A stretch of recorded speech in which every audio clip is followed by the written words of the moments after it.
In the words of Henry David Thoreau, aim above morality, be not simply good, be good for something. This is a strong ethical standard, but one that's difficult to reach, especially when thinking about public relations in the context of for-profit companies. Though all major public relations associations, like PRSA, have a clear code of ethics, actual practice has not always met these standards, leaving some to wonder if the term public relations ethics is an oxymoron. Noam Chomsky, a well-respected author in media culture, offers his perspective. That there are industries devoted to controlling attitudes and opinions, very specific, explicitly. It's called the public relations industry. You take a look at its founding, its documents, and so on. The goal is control attitudes and opinion. Chomsky has a strong opinion, but there's unfortunately much to support his perspective, as humorously illustrated in an episode of Absolute Power, a British TV program focusing on the exploits of a PR firm. No, we took the client. We're not about to ditch the client, suddenly because things have got a bit eggy. A bit eggy? Jules, they're fucking Nazis. Well, think about it. That's the ultimate PR challenge, isn't it? Decades of terrible press. But what did they actually achieve? Oh, you mean apart from the slaughter of millions of Jews? Right, I can't believe I'm hearing this. You cannot spin the final solution. They gave us Gewürztraminer, Riefenstahl, the Autobahn, the Volkswagen, an iconic use of dark leathers, and they made the sausages run on time. You cannot spin the Holocaust. Well, 20 years ago, you couldn't pay people to have an Alsatian, devil dogs.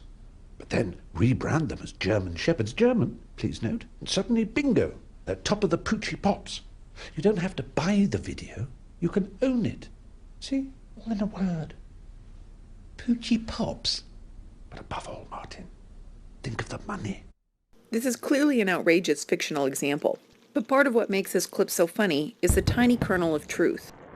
Professor Jim McNamara of the University of Technology in Sydney explains. Public relations did actually grow historically out of propaganda, sort of World War I, World War II, Nazi Germany, promoting cigarette smoking. It does have a reputational issue to live down. And I think ethical concerns are most commonly tied to the practice of corporate public relations. Speaking on behalf of the Chartered Institute of Public Relations, Dr. John White expands. The larger corporation will have the resources to be able to employ many public relations representatives to defend its interests. Against that, you would have to say that not-for-profit organizations, NGOs, pressure groups, are actually more credible than corporations when they use public relations practitioners and techniques. So they have an advantage of credibility. Does this mean those working in corporate PR are amoral sheep? Of course not, but it's especially important to keep ethics in mind. As a profession, PR is not alone in ethical struggles. In other professions as well, when you think about problems in the medical profession, the legal profession, each profession raises its own ethical issues.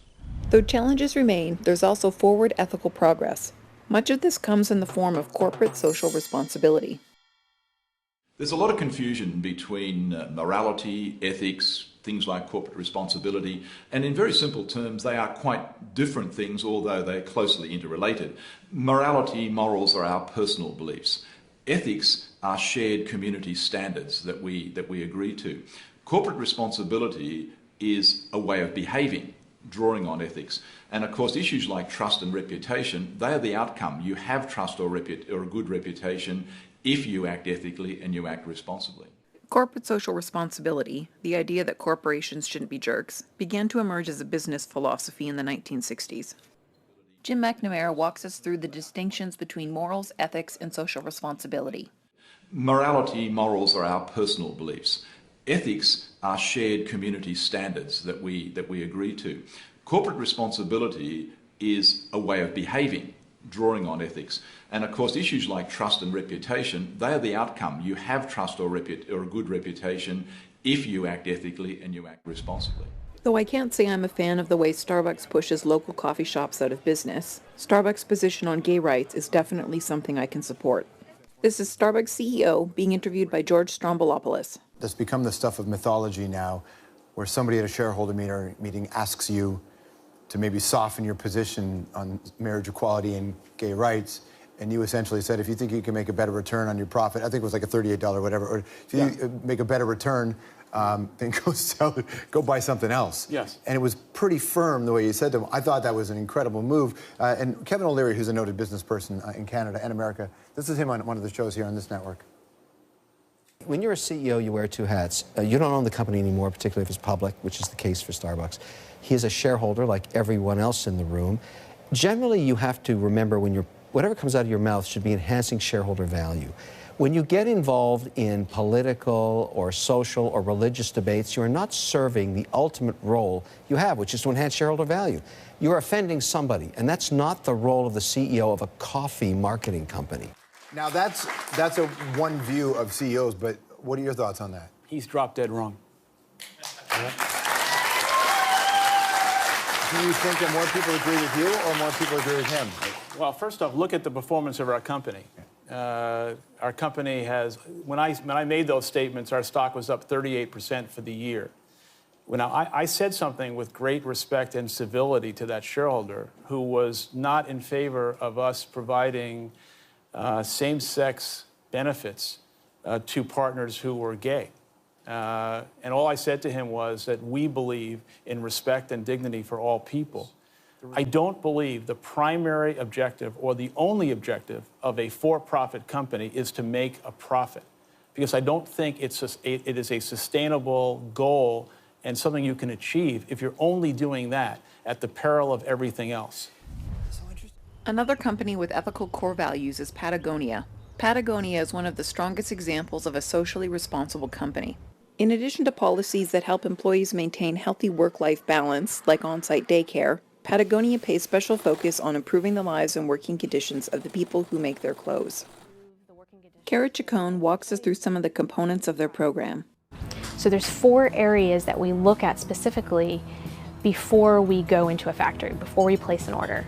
One is sourcing, and sourcing has to do with price, capacity, delivery. And then number 2 is quality, to make sure that there is the quality of the garment is up to standard. And then the other 2 are social and environmental responsibility. We want to make sure that they're living up to our standards. All 4 areas have equal veto power. So what that means is I can say no, and we don't go into a factory because they're not socially or environmentally compliant. We don't have all the answers yet, and we have a lot to learn. What's important is that we've placed social and environmental responsibility as a priority in all the decisions we make as a company. If we define PR as developing and maintaining relationships, ethical conduct is critical. Moreover, ethical campaigns are themselves the best and strongest action the profession can take to cement positive public opinion.